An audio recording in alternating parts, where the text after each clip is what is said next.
আপনি ছোট বাচ্চারে গল্প শোনান যে আল্লাহ হলেন রহমান। এখন আল্লাহ যে রহমান, কত বড় রহমান, কত দয়া আমার তোমার উপর জানো। এবার আপনি হাদিস থেকে একটা গল্প শোনায়া দেন যে দেখো, যত অন্যায় করা হোক না কেন, আল্লাহ তাআলা 100 খুন করছে এমন মানুষরে আল্লাহ মাফ করে দেয়। এইভাবে আল্লাহর পরিচয় আস্তে আস্তে যদি তার সামনে তুলে ধরা হয়, রসুলের সিরাত থেকে যদি তাকে ছোট ছোট গল্প ছোটবেলা থেকে শোনানো হয়, আশা করা যায় ওই ছেলেটা একটু বড় হওয়ার পরে ওই যে আল্লাহর পরিচয় শিখিয়েছেন, আপনাকে আমাকে আর আল্লাহকে খোঁজানো লাগবে না। ও পরিচয় জানার কারণে বড় হয়ে সে আল্লাহকে তালাশ করবে। আল্লাহ তাআলা এই দুনিয়াতে আমাদেরকে অগণিত নেয়ামত দিয়েছেন। নেয়ামত কিছু দেখা যায়, কিছু নেয়ামত দেখা যায় না। আবার কিছু বিষয়কে আমরা নেয়ামত মনে করি, কিছু বিষয়কে আমরা নেয়ামত মনে করি না। আল্লাহ তাআলা এইরকম দেখা অদেখা, আমাদের জানা অজানায় অগণিত নেয়ামত দিয়েছেন, যেগুলো আমরা প্রতিনিয়ত ওই নেয়ামতগুলো ভোগ করতেছি। আল্লাহ প্রদত্ত নেয়ামতের সংখ্যা এত বেশি যে আল্লাহ তাআলা নিজে বলেন, ওয়া ইন তাউদ্দু নি'মাতাল্লাহি লা তুহসুহা। তোমরা যদি আল্লাহর নেয়ামত সমূহ গণনা করো, হিসাব করতে পারবা না। তাহলে আল্লাহ তাআলা আমাদেরকে নেয়ামত দিয়েছেন অগণিত। কি নেয়ামত বলেন? অগণিত নেয়ামত। কত নেয়ামত দিছে? অগণিত নেয়ামত আল্লাহ তাআলা দিয়েছেন। আমাদের জীবনের এমন কোন ন্যানো সেকেন্ড অতিবাহিত হয় না যেই সময়টাতে আমরা আল্লাহ তাআলার নেয়ামত ভোগ করি না। আল্লাহর দেওয়া এই অগণিত নেয়ামতের মধ্যে অন্যতম দামি নেয়ামত হলো সন্তান। আমি যেই কথাগুলো আপনাদের সাথে একটু আলোচনা করব, যাদের সন্তান আছে কথাগুলো তাদের জন্য জরুরি। যাদের এখনো হয় নাই, বিয়া হইছে, তাদের জন্য জরুরি। যারা বিবাহ করে নাই, আল্লাহ চাইলে ভবিষ্যতে পিতা হবে, সবার জন্য জরুরি। তাহলে আল্লাহ প্রদত্ত দামি নেয়ামত গুলার মধ্যে অন্যতম এক দামি নেয়ামত হলো সন্তান। কি জোরে বলেন তো? সন্তান। দুনিয়াতে মনে করেন একটা মানুষের টাকা পয়সার অভাব নাই, 1000 কোটি টাকার মালিক, আল্লাহ তাআলা জাগতিক সব তাকে দিয়েছে, কিন্তু একটা সন্তানও তার নাই। কেউ যদি তাকে এই কথা বলে আর এটা যদি বাস্তব হয় যে তুমি তোমার এই 1000 কোটি টাকার অর্ধেক যদি দাও, একটা সন্তান আল্লাহ তাআলা তোমারে দিবে। যদি এই 1000 কোটি টাকা ব্যয় করেও সে যদি একটা সন্তানের বাবা হতে পারে, সে সব সম্পদ দিয়ে হলেও বাবা হওয়াটাকে নিজের জন্য বেশি পছন্দনীয় মনে করবে। ঠিক কিনা বলেন? এজন্য সম্পদ আছে অগণিত, সন্তান নাই, তারে জিজ্ঞাসা করবেন এই সম্পদ তার অন্তরে তাকে শান্তি দিতে পারে নাই। আবার আরেকজনের সব আছে, সন্তানও আছে, কিন্তু সেটা মাদকাসক্ত, পাপাচারে লিপ্ত। যেই সন্তানের কারণে রাস্তায় বের হলে মানুষের কাছে কথা শুনতে হয়, লজ্জিত হতে হয়। এইরকম সন্তানের বাপরে জিজ্ঞাসা করবেন যে এই সন্তানের জন্য আপনার কেমন লাগে? সে বলবে যদি আল্লাহ তাড়াতাড়ি নিয়ে যাইতো তাহলে খুব ভালো করে বাইচা যাইতাম, মানুষের কাছে লজ্জিত হইতাম না, অপমানিত হতাম না। তাহলে সন্তান না থাকা যেমন কষ্টের, সন্তান থাকার পরে ওই সন্তান যদি বদ্দিন হয়, অবাধ্য হয়, মাদকাসক্ত হয়, তাহলে এটা আরো বেশি কষ্টের। এজন্য এই সন্তান নামক নেয়ামত, এগুলোকে দুনিয়া আখিরাতের জন্য, আমার আপনার জন্য যেন কল্যাণকর হয়, এজন্য ইসলামের আলোকে, ইসলাম আমাকে আপনাকে যেভাবে সন্তান প্রতিপালন, সন্তানের তরবিয়ত করতে বলেছে, ওই পদ্ধতিতে সন্তানের তরবিয়ত করতে হবে। এছাড়া বর্তমান যেই জামানা, ওই সন্তানের দ্বারা দুনিয়া আখিরাতে কল্যাণ হাসিল করা এটা মোটামুটি অসম্ভব। একটা সময় আমরা মনে করতাম জেনারেল শিক্ষিত মানুষদের ঘরেই মনে হয় এমন সন্তান হয় যারা মাদকাসক্ত, যারা পিতামাতার অবাধ্য হয়, যারা নেশার টাকার জন্য মা বাবাকে হত্যা করে। এটা এক সময় আমরা মনে করতাম এটা জেনারেল ফ্যামিলির মধ্যে হয়। কিন্তু আপনাদের ভোলার এক ঘটনা তো সেই ধারণাকে ভুল প্রমাণিত করে দিয়েছে, ঠিক কিনা বলেন? এক মাওলানা সাহেবকে তার ছেলে নৃশংসভাবে হত্যা করেছে মোবাইলে আসক্ত হয়ে। কত সুকৌশলে ঠান্ডা মাথায় সে হত্যাকাণ্ড সংগঠিত করেছে, সাথে সাথে নিজে হত্যা করেছে, আবার সে নিজের বাবার জানাজায় হত্যাকারীদের শাস্তি কামনা করতেছে। চিন্তা করে দেখেন, ছেলেটার দাড়ি ওঠে না এখনো, অথচ সে এই অপরাধ সংগঠিত করার ক্ষেত্রে কতটা সুকৌশলী ছিল। একটা ঘটনা, এটা শুধু ওই ধরনের কাজ সমাজে আরো প্রসারিত হওয়ার ব্যাপারে আমাদেরকে খবর দেয়। কেউ মনে করতে পারে যে দেশের একেবারে এক প্রান্তে দ্বীপ জেলা ভোলায় একটা ঘটনা ঘটছে, তা ঠাকুরগাঁও পঞ্চগড়ে এর প্রভাব আর কি পড়বে। তবে বাস্তবতা হলো, এই ধরনের একটি ঘটনা সংগঠিত হওয়ার দ্বারা এইরকম ঘটনা সামনে আরো সংগঠিত হতে পারে, এই মেসেজ, এই খবর আমাদেরকে দিয়ে দিয়েছে অলরেডি। আবার দেখুন, কয়েকদিন আগে দেখলাম একটা মেয়ে, তার বাবা তাকে ইংলিশ মিডিয়ামে পড়াইছে, একমাত্র মেয়ে, জাগতিক যত সুখ স্বাচ্ছন্দ্য দরকার সব ব্যবস্থা করছে, কিন্তু একটু নিয়মতান্ত্রিকতার মধ্যে কন্যাকে থাকতে বলায় ওই কন্যা আদালতে গিয়ে মা বাবার বিরুদ্ধে মামলা ঠুকে দিয়েছে। বিচারকের সামনে যখন সন্তান মা বাবার ব্যাপারে অভিযোগ দিচ্ছে, মা বাবা হতভম্ব হয়ে গেছে। কি বলবে? এই মেয়ের এই পেটে রাখছিল, এই মেয়ের জন্যই জীবনের এত সুখ স্বাচ্ছন্দ্য ত্যাগ করছিল, এই মেয়ের জন্যই জীবনের উপার্জিত সম্পদ থেকে তার চাহিদা, তার ইচ্ছা পূরণ করছিল। আজকে সেই মেয়ে আদালতে দাঁড়িয়ে মানুষের সামনে ওই মা বাবার বিরুদ্ধে অভিযোগ দিচ্ছে। এটা দুনিয়ার একটা চিত্র, তবে আখিরাতেও এই ধরনের চিত্র আছে না নাই? আছে। একজন মানুষ যত খারাপ হোক না কেন, সে কখনো চায় না যে সে তার সন্তানের কারণে অপমানিত হবে। সে চায় না যে সে তার সন্তানের কারণে সমাজের মানুষের সামনে লজ্জিত হবে। কেউ চায় না দুনিয়া আখিরাতে সন্তানের কারণে অপমানিত, লাঞ্ছিত, বেইজ্জতি হতে হবে। এটা দুনিয়ার কোনো পিতা, দুনিয়ার কোনো অভিভাবক এটা আশা করে না। এখন আশা করি না ঠিক, কিন্তু কোন সন্তানের দ্বারা দুনিয়া আখিরাতে সম্মানিত হতে পারবো, কোন ভাবে সন্তানকে গড়ে তুললে দুনিয়া আখিরাতে এই সন্তানের দ্বারা সম্মানিত হতে পারবো, ইসলাম আমাদেরকে এই ব্যাপারে খুবই সুন্দর দিক নির্দেশনা দিয়েছে। কয়েকটি বিষয়কে সামনে রেখে কিছু কথা আপনাদের সাথে মুযাকারা করব ইনশাআল্লাহ। এখন আসুন, আদর্শ জাতি গঠন করতে হলে আদর্শ মানুষ দরকার। আর আজকের যারা শিশু বাচ্চা, আজকের যারা তরুণ, আজকের যারা যুবক, এরাই আগামী দিনের জাতি গঠনের ধারক বাহক।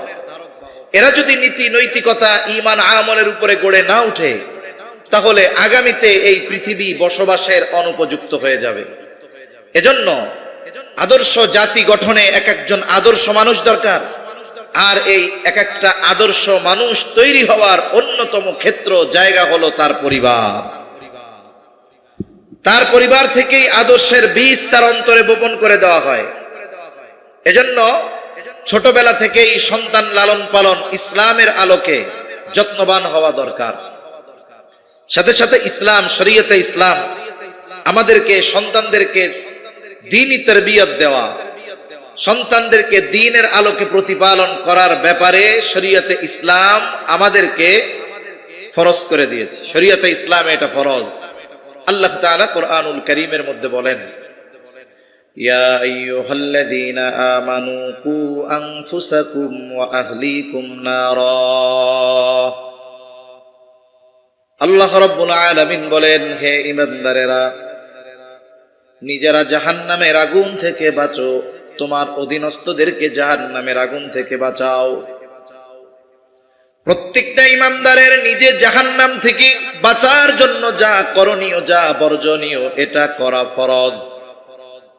ঈমান আনলো ঈমানদার, বলেন তো, যদি নামাজ না পড়ে, রোজা না রাখে, হারাম খায়, আল্লাহ তাআলা যা করতে বলেছে সেগুলো যদি না করে, যা করতে মানা করেছে সেগুলো থেকে যদি বিরত না থাকে, ওই ঈমানদারকে ক্ষণস্থায়ী অথবা কিছু কালের জন্য হলেও শাস্তি ভোগ করা লাগতে পারে কি পারে না?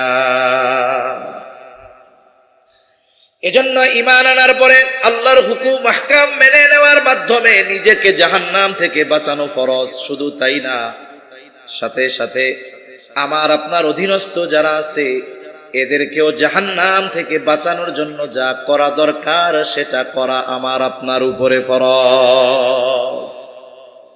তাহলে সন্তানকে জাহান্নাম থেকে বাঁচাতে হলে দ্বীন শেখাতে হবে, এগুলো শেখানো ফরজ। এই আয়াতে আমাদের জন্য যতগুলো শিক্ষা আছে এর মধ্যে অন্যতম একটি শিক্ষা হলো সন্তানের তারবিয়াত, অধীনস্থদের দ্বীনের উপরে গড়ে তোলা। এই শিক্ষা এই আয়াতের মধ্যে আছে। সাথে সাথে নবীজি সাল্লাল্লাহু আলাইহি ওয়াসাল্লাম বলেন, ইয়া কুল্লুকুম রাঈনা ওয়া কুল্লুকুম মাসউলুনা আন রাইয়াতিহি। নবীজি সাল্লাল্লাহু আলাইহি ওয়াসাল্লাম বলেন, তোমরা প্রত্যেকেই দায়িত্বশীল, প্রত্যেককে তার দায়িত্বের ব্যাপারে জিজ্ঞাসা করা হবে। অবশ্যই অবশ্যই পিতা তার সন্তানের ব্যাপারে দায়িত্বশীল। বলে সন্তানদেরকে যদি দ্বীনের আলোকে সে গড়ে না তুলে, কিয়ামতের দিন আল্লাহ তাআলার সামনে এই কারণে তাকে জবাবদিহিতার কাঠগড়ায় দাঁড়ানো লাগবে।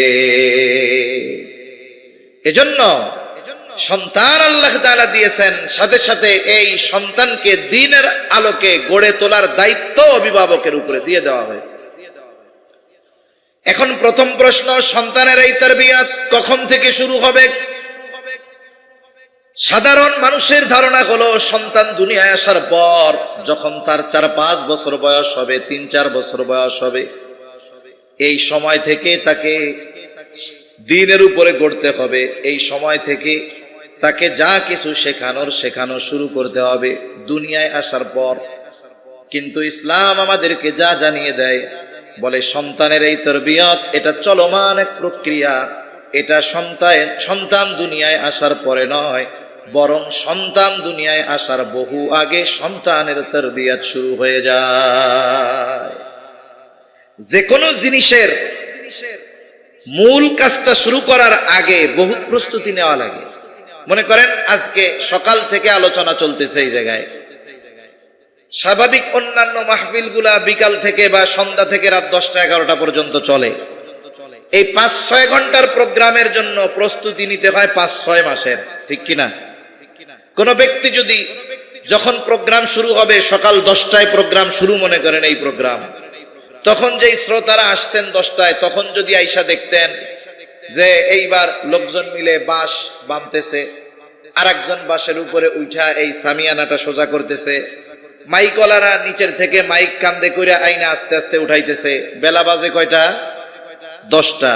প্রোগ্রাম শুরু ছিল কয়টায়? 10টায়। কিন্তু এই 10টা থেকে যদি প্রোগ্রাম কার্যকর করার কাজ শুরু করা হয়, মানুষে বলবে এনারা বোকা। প্রোগ্রাম 10টায় শুরু মানে 8টা-9টার মধ্যে সব কমপ্লিট হয়ে যাবে, এরপরে মূল কাজ শুরু হবে। তার মানে দেখেন, মূল কাজকে যদি সুন্দর এবং সফলভাবে করতে হয়, প্রস্তুতি আরো অনেক আগের থেকে নিতে হয়, ঠিক কিনা বলেন? এজন্য ইসলাম আমাদের শিখায় সন্তানের তারবিয়াত এক চলমান প্রক্রিয়া। এটা সন্তান দুনিয়ায় আসার পরে শুরু হবে এমনটা নয়, বরং সন্তান দুনিয়ায় আসার বহু আগে থেকে সন্তান তারবিয়াতের এই প্রক্রিয়া শুরু হয়ে যায়। আর এটা শুরু হয় বিবাহের মাধ্যমে। কিসের মাধ্যমে? বিবাহের মাধ্যমে। ঘুম আসতেছে নাকি আপনাদের? তাকবীর দেন তো, নারায়ে তাকবীর। এই আওয়াজ দিলেন, বলার নেতা বসে রয়েছে আপনাকে পাশে।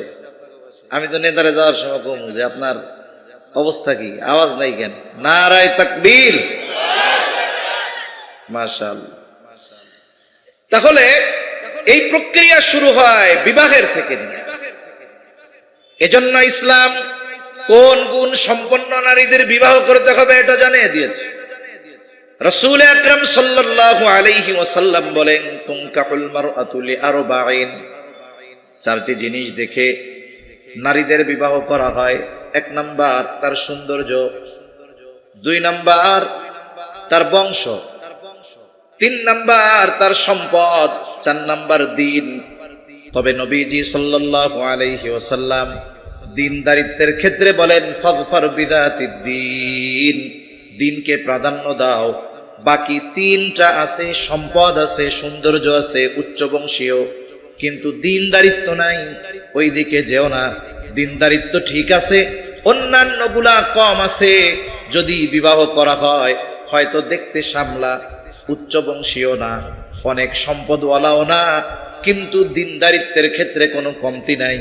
আশা করা যায় এই ধরনের নারীর গর্ভে আল্লাহ এমন সন্তান দিবে যেটা পিতা মাতার চক্ষু শীতলকরণের কারণ হয়ে যাবে। এজন্য সন্তান তারবিয়াতের সর্বপ্রথম ধাপ হলো একজন দিনদার মা। দিনদার বিবাহের ক্ষেত্রে দিনদারিত্বকে প্রাধান্য দিয়ে একজন নারীরে বিয়ে করা। প্রসিদ্ধ একটা ঘটনা আছে, খলিফাতুল মুসলিমিন হযরত ওমর রাদিয়াল্লাহু তাআলা আনহুর কাছে এক বাবা তার সন্তানের ব্যাপারে অভিযোগ নিয়ে গেছে যে সন্তান ওই পিতার হক আদায় করে না। হযরত ওমর রাদিয়াল্লাহু তাআলা আনহু সন্তানকে বলতেছে, কি ব্যাপার, তুমি তোমার পিতার হক আদায় করো না কেন? এইবার সন্তান খলিফাতুল মুসলিমিনকে পাল্টা প্রশ্ন করে বলে, খলিফাতুল মুসলিমিন, হক কি শুধু পিতাই সন্তানের কাছে পায়? সন্তান কি পিতার কাছে কোনো হক পায় না? হযরত ওমর রাদিয়াল্লাহু তাআলা আনহু তখন মৌলিক কয়েকটা হকের কথা বলেছেন। এর মধ্যে এক নাম্বার তিনি বলেছেন, প্রত্যেকটা সন্তানের পিতার কাছে তার প্রথম ও প্রধান হক হলো একজন দিনদার মা। তার মানে যখন কেউ কোনো বদ্দিন নারীকে বিবাহ করে, দিনদারিত্বকে প্রাধান্য না দিয়ে সৌন্দর্য, বংশ, টাকা পয়সাকে প্রাধান্য দেয়, এই শুরুতেই সে সন্তান তারবিয়াতের ক্ষেত্রে বাগড়া লাগায়া দেয়, হক তো নষ্ট করে, সাথে সাথে সন্তান তারবিয়াতের যেই প্রথম ধাপ এটাকে সে নষ্ট করে ফেলে।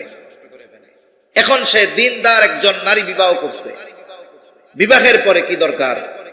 আল্লাহ চাইলে সন্তান হতেও পারে, নাও পারে। আল্লাহ রাব্বুল আলামিন একটা দোয়া শিখিয়ে দিয়েছে, বলে যে বিবাহিত সেও পড়বে এই দোয়া, আল্লাহর কাছে দোয়া করবে। বলে যে বিয়া করছে সেও এই দোয়া করবে আল্লাহর কাছে। বলে যে বিবাহ করেছে সন্তান হয় নাই সেও দোয়া করবে। আবার বিয়া করছে আল্লাহ সন্তান দিছে সেও এই দোয়া করবে। আল্লাহ শিখায় দেয়, রব্বানা হাবলানা মিন আজওয়াজিনা ওয়া যুররিয়াতিনা কুররাতা আ'য়ুনিন ওয়াজআলনা লিল মুত্তাকিনা ইমামা। আল্লাহর কাছে দোয়া করবে, আয় আল্লাহ, আপনি আমাকে এমন স্ত্রী সন্তান দান করেন যারা আমার চক্ষু শীতলকরণের কারণ হয়। ওয়াজআলনা লিল মুত্তাকিনা ইমামা, আপনি আমাদেরকে মুত্তাকিনদের ইমাম বানায় দেন। এই যে চক্ষু শীতল করনেওয়ালা স্ত্রী, করনেওয়ালি স্ত্রী, চক্ষু শীতল করনেওয়ালা সন্তান, এটা আল্লাহ তাআলার কাছে সব সময় চাওয়া দরকার। যে বিয়া করে নাই সে আরো বেশি বেশি এই দোয়া করবে, যে শুধু চোখ দিয়া দেখলে যেন সুন্দর না হয় এমন নয়, বরং ওই চোখ দিয়ে দেখার পরে অন্তর যেন শীতল হয়ে যায়, এমন স্ত্রী যেন আল্লাহ আমারে দান করে। কারণ দুনিয়াতে বিবাহের আগে চামড়ার সৌন্দর্যের মূল্যায়ন, কদর বেশি থাকে, কিন্তু বিবাহের পরে যদি দেখা যায় যে চেহারাও সুন্দর, টাকা পয়সাও আছে, বংশ উচ্চ, কিন্তু চারিত্রিক সৌন্দর্যতা নাই, তখন ওই চামড়ার সৌন্দর্য তার অন্তরকে প্রশান্তি দিতে পারে। এজন্য দিনদারিত্বকে প্রাধান্য দেওয়া দরকার। এখন বিবাহ হইছে, বিবাহ হওয়ার পরে সন্তান হবে কি হবে না জানে কে? আল্লাহ তাআলা জানে। এই সময়ের থেকে একজন পিতার দায়িত্ব আল্লাহ তাআলার কাছে নেক সন্তানের জন্য দোয়া করা, নেক সন্তান চেয়ে আল্লাহ তাআলার কাছে দোয়া করা। এটা পয়গম্বর আলাইহিস সালামের আমল। যেমন হযরত ইব্রাহিম আলাইহিস সালাম আল্লাহ তাআলার কাছে নেককার সন্তান চেয়ে দোয়া করছেন। ইব্রাহিম আলাইহিস সালাম দোয়া করছে, রব্বি হাবলি মিনাস সালিহিন, আয় আল্লাহ, আয় রব, আমার একটা নেককার সন্তান দান করেন। ইব্রাহিম আলাইহিস সালাম ছেলে চাইছে আল্লাহ তাআলার কাছে। মুফাসসিরিন ইকরাম বলেন, আল্লাহ তাআলার কাছে এই যে ছেলে সন্তান চাওয়া, এটা ইব্রাহিম আলাইহিস সালামের আমল, এটা ইব্রাহিম আলাইহিস সালামের এক সুন্নাত। তবে হ্যাঁ, আল্লাহর কাছে একজন চাইছে ছেলে, কিন্তু আল্লাহ তাআলা দিয়েছেন মেয়ে। ছেলে চাইছে, মেয়ে দিয়েছে, রাগ হওয়ার কোনো সুযোগ আছে নাকি? কোনো সুযোগ নেই। গর্ভের সন্তান ছেলে হবে না মেয়ে হবে, কি হবে এটা দুনিয়ার কেউ জানে না। জানে কে? আল্লাহ তাআলা জানে। ওয়া ইয়ালামু মা ফিল আরহাম, গর্ভের মধ্যে ছেলে না মেয়ে এটা দুনিয়ার কেউ জানে না, জানে আল্লাহ তাআলা। তবে হ্যাঁ, অনেকে বলতে পারে হুজুর তাইলে আল্ট্রাসোনোগ্রাম করে দুনিয়ায় আসার আগেই তো আমরা যাই পেটের মধ্যে ছেলে না মেয়ে। বলে জানেন ঠিক, কিন্তু আকৃতি আল্লাহ যখন দেয় এর পরে জানেন। কিন্তু যখন জমাট রক্তে পিণ্ডতে পরিণত থাকে মায়ের গর্ভে, যখন একটা মাংস টুকরায় থাকে মায়ের গর্ভে, বলে দুনিয়ার কোন বিজ্ঞান আছে ওই জমাট রক্ত আর মাংসের পিণ্ডর থেকে সে গবেষণা করে বলবে যে এই জমাট রক্ত বা এই মাংসের টুকরা ছেলে হবে না মেয়ে হবে? এটা দুনিয়ার কোনো বিজ্ঞান বলার ক্ষমতা রাখে না। বিজ্ঞান বলতে পারে কখন? বলে যখন আল্লাহ তাআলা মায়ের গর্ভে একটা আকৃতি দিয়ে দেয়, এরপরে বলে, এর আগে বলতে পারে না। অথচ এর আগে প্রায় 4 মাস মায়ের গর্ভে ওই সন্তানটা ছিল বিভিন্ন আকৃতিতে, ওই সময় কেউ বলতে পারে না। এজন্য ছেলে হওয়া মেয়ে হওয়া এটা সম্পূর্ণ নিয়ন্ত্রণ কার? জোরে আল্লাহ তাআলার নিয়ন্ত্রণ। এই জন্য আল্লাহ তাআলা বলেন ইয়াহাবু লিমান ইয়াশাউ ইনাসা ওয়া ইয়াহাবু লিমান ইয়াশাউ যুকুর আও ইউযাওয়িজুহুম যুকরানা ওয়া ইনাসা ওয়া ইয়াজআলু মান ইয়াশাউ আকীমা। আল্লাহ তাআলা যাকে চান তাকে কন্যা সন্তান দেন, যাকে চান আল্লাহ তাআলা ছেলে সন্তান দেন, আবার যাকে চান আল্লাহ তাআলা উভয়টা দেন, আবার যাকে চান আল্লাহ তাআলা বন্ধা বানায় রাখেন, ছেলে বা মেয়ে আল্লাহ কোনোটাই দেন না।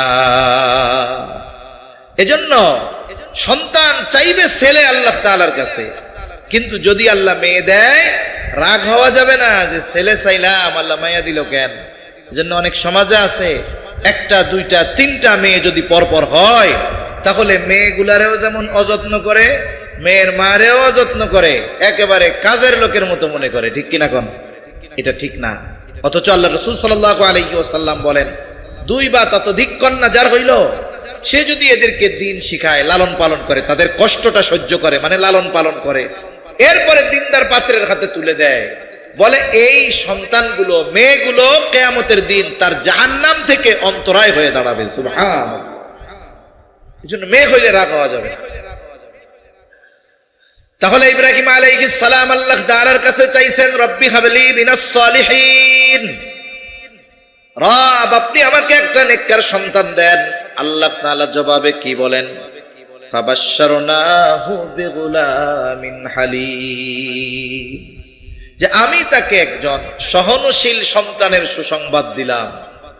সহনশীলতা, হালিম, এই সহনশীলতা এমন এক গুণ, বলে অনেকগুলো ভালো গুণের সমন্বয়ে একটা গুণ হলো সহনশীলতা। যার মধ্যে অনেকগুলো ভালো ভালো গুণ থাকে, এইরকম অনেকগুলো ভালো গুণের সমন্বয়ে একটা গুণ সহনশীলতা। কি কি গুণ থাকে এর মধ্যে? কয়েকটা বলি। মনে করেন তার মধ্যে থাকবে সবর, তার মধ্যে থাকবে শকর, তার মধ্যে থাকবে পিতামাতার আনুগত্যের গুণ, তার মধ্যে থাকবে আল্লাহর আনুগত্যের গুণ, তার মধ্যে থাকবে অন্যান্য যত ভালো গুণ আছে। এইরকম অনেকগুলো ভালো গুণের সমন্বয়ে যেই গুণ, বলে এটা হলো হালিম। যিনি সহনশীল তার মধ্যে এই ধরনের ভালো গুণগুলো পাওয়া যায়। আল্লাহ সংবাদ দিলেন, সহনশীল সংবাদ দিছি, যেই সন্তান সাবের, যেই সন্তান শাকের, আপনারা এমন এক সন্তানের সুসংবাদ দিলাম। এখন আল্লাহ তাআলা শুধু সংবাদ দিচ্ছেন তা না, পরবর্তীতে বাস্তবেই যে এই সন্তান হালিম, এর প্র্যাকটিক্যাল প্রমাণ আল্লাহ তাআলা দেখায় দিয়েছে। সুবহান আল্লাহ রাব্বুল আলামিন বলেন ফালাম্মা বালাগা মাআহুস সা'য়া ক্বালা ইয়া বুনাইয়া ইন্নী আরা ফিল মানামি আন্নী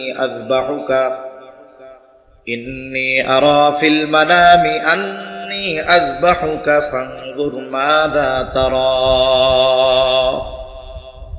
ওই যে সন্তান, যেই সন্তানরে আল্লাহ বলছে হালিম, ওই সন্তান ইসমাঈল আলাইহিস সালাম যখন বাবার সাথে চলার উপযুক্ত হয়েছে, বাবারে সাহায্য করতে পারে। একজনের যদি সদ্য ভূমিষ্ঠ কোনো সন্তান মারা যায়, 2, 3, 4 দিন বয়স, বলে সন্তানের মৃত্যু প্রত্যেকটা পিতার জন্য কষ্টের। কিন্তু যদি এমন সন্তান চোখের সামনে মারা যায়, যেই সন্তান বাবার সাথে পথ চলে, বাজারে গেলে বাবার সাথে যায়, বাবার কাছে বায়না ধরে, বিভিন্ন কাজের সময় বাবাকে সহযোগিতা করে, বলে কিছু প্রয়োজন হলে ছেলেটা ওই জিনিসগুলো এনে বাবার কাজে সহযোগিতা করে, বলে এই বয়সে যখন কোনো সন্তান উপনীত হয়, প্রত্যেকটা পিতা মাতার ওই সন্তানের গোটা হায়াতের সবচাইতে বেশি মোহাব্বত ওই সময় কাজ করে। ঠিক ওই সময় আল্লাহ তাআলা ইব্রাহিম আলাইহিস সালামের একটা পরীক্ষা নেবেন। ইব্রাহিম আলাইহিস সালাম স্বপ্নে দেখছে তিনি তার সন্তানকে জবাই করতেছেন। সন্তানরে গিয়া বলে, ইন্নী রাআইতু ফিল মানামি আন্নী আযবাহুকা ফানজুর মাযা তারা। হে আমার বৎস, আমি স্বপ্নে দেখছি আন্নী আযবাহুকা, যে আমি তোমারে জবাই করতেছি, ফানজুর মাযা তারা, এই ব্যাপারে তুমি কি বলো? সন্তান জানে আমার বাবার স্বপ্ন সাধারণ মানুষের স্বপ্নের মতো নয়, কারণ আমার বাবা স্বপ্নে যেটা দেখে এটা ওহী, আর ওহী হলো আল্লাহ তাআলার প্রত্যাদেশ, আল্লাহ তাআলার নির্দেশ। বলে আল্লাহ যদি ইব্রাহিম আলাইহিস সালামকে সন্তানকে জবাই করার নির্দেশই যদি দিয়ে থাকে, তাইলে ওনার সন্তানরে জিজ্ঞাসা করার কি দরকার, সন্তানের মতামত চাওয়ার কি দরকার? বলে ইব্রাহিম আলাইহিস সালামও দেখতে চায়। আল্লাহ তো বলছে যে তোমারে এক হালিমের সুসংবাদ দিলাম, আসলে আমার সন্তান বাস্তবে হালিম হয়েছে কিনা। সন্তানের মনোভাবটা একটু জানতে চায়, বুঝতে চায়। সন্তান যদি তখন বলতো, ছোট বাচ্চা, যে আব্বা কি বলেন, এই 86 বছর বয়সে আল্লাহ আপনারে আমারে দিছে, আর এখন একটু স্বপ্নে দেখছেন আর আমারে জবাই করে ফেলবেন, এটা কোনো কথা হইলো আব্বা? দেখতে চায় যে এইরকম কোন মনোভাব তার মধ্যে আছে কি। কিন্তু সন্তান কি জবাব দিছে? পিতারে বলতেছে, ও আমার পিতা, আপনি যেই ব্যাপারে নির্দেশ প্রাপ্ত হয়েছেন সেটা আপনি কার্যকর করেন।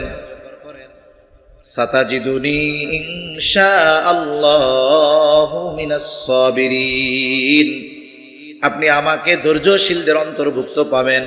আপনি যেই ব্যাপারে আল্লাহর পক্ষ থেকে নির্দেশ প্রাপ্ত হয়েছেন আপনি সেটা করে।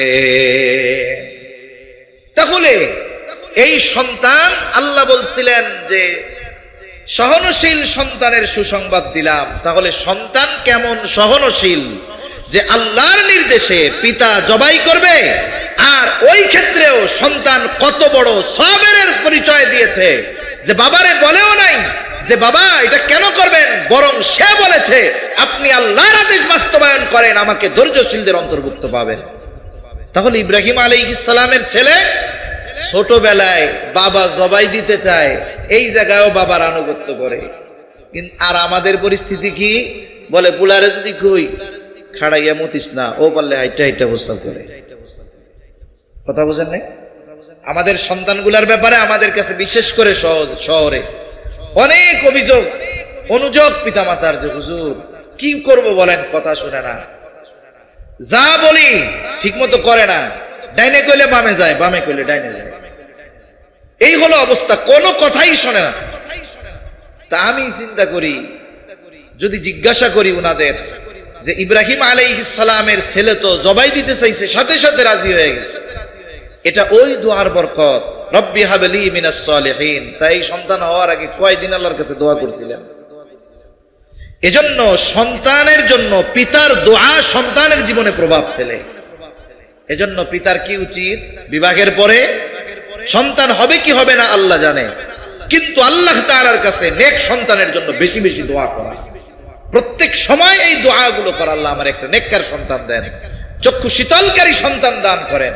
ইব্রাহিম আলাইহিস সালাম দোয়া করছে সন্তান হওয়ার পরে না আগে? জোরে কোন, আরো জোরে বলেন না, কখন? আগে দোয়া করছে। আবার আছে অনেকে বিবাহ করছে, আল্লাহ সন্তান দেয় না, দেশ বিদেশে বিভিন্ন জায়গায় চিকিৎসা করাইছে, ডাক্তাররা পরীক্ষা নিরীক্ষার পরে বলে কোনো অসুবিধা নাই, কিন্তু ছেলে বা বাচ্চা সন্তান কেন হয় না এটা আল্লাহই ভালো জানে। এই সময় মানুষ দুই ভাগে বিভক্ত হয়ে যায়। এক গ্রুপ চিন্তা করে দুনিয়ার চিকিৎসা অনেক করাইলাম, এবার তাইলে একটু কাম করি, অমুক কবিরাজের কাছে যাই। এইবার এক এক করে আস্তে আস্তে শিরকের মতো গুনায় জড়ায়া যায়। আবার অনেক আল্লাহর বান্দা আছে চিন্তা করে দুনিয়ার সব চিকিৎসকের চিকিৎসা যেখানে শেষ, আল্লাহ তাআলার চিকিৎসা সেখান থেকে শুরু।